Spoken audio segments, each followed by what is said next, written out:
My name is Evelyn. I'm 34 years old, and I spent 6 years of my life earning a PhD in molecular genetics, so I could understand the language of life itself. But 3 days after my son, Leo, was born, my mother-in-law stood at the foot of my hospital bed and spoke a language I didn't recognize. It was the language of exclusion. She didn't look at the baby. She looked at me, her eyes as cold as the sterile tiles of the maternity ward, and said, "He doesn't have the sterling chin, Evelyn. In our family, the blood always speaks clearly. This child, he's a whisper we can't quite hear."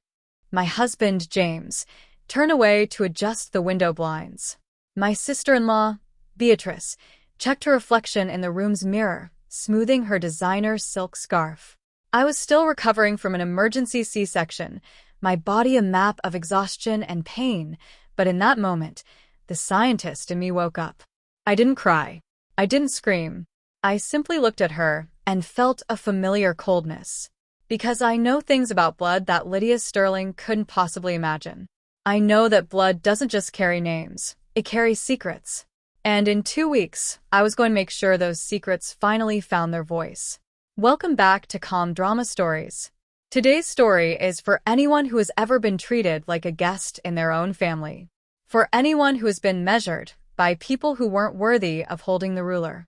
If you enjoy stories of quiet strength and the power of the truth, please subscribe and leave a comment below.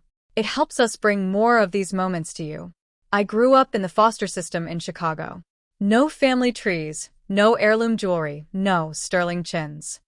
Just a series of social workers and a backpack that held everything I owned. I worked 3 jobs to get through my undergrad, lived on black coffee and library books, and eventually found my home in a lab. To me, DNA wasn't just science. It was the only family I could trust. It didn't lie, it didn't judge, and it didn't care about your bank account. When I met James, I thought I'd finally found a human version of that certainty.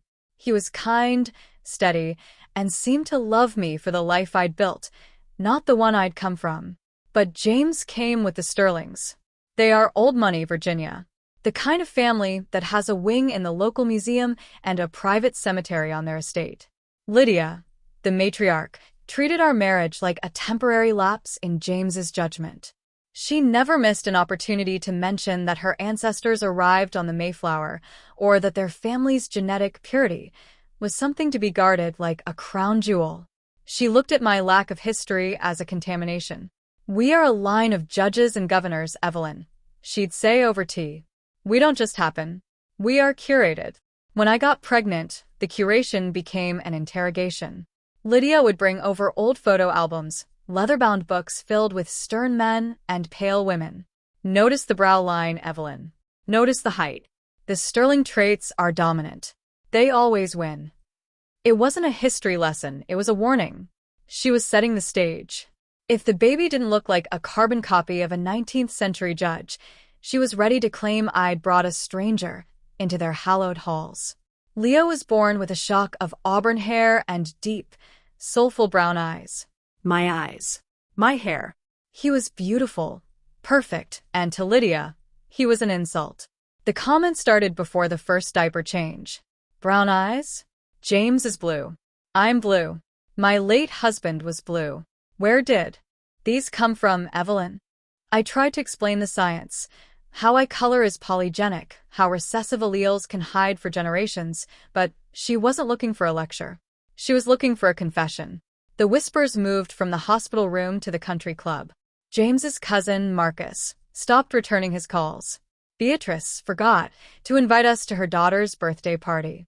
The atmosphere in the Sterling estate turned from chilly to frozen. One afternoon, I found James in the nursery, staring at Leo while he slept. He didn't see me standing in the doorway. He was tracing the line of Leo's jaw, his face twisted in a silent, agonizing calculation. That was the moment the floor fell out from under me. My husband, the man who knew my soul, was starting to listen to the whispers. "Do you want to do a test, James?" I asked, my voice steady despite the trembling in my chest. He jumped, looking guilty. "No, Evie, of course not. It's just, Mom is being so insistent. She says it's for the trust fund.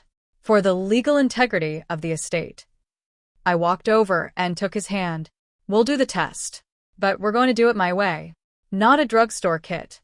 A full forensic lineage panel. If we're going to talk about sterling blood, let's see what it actually says. I arranged the collection at my own lab.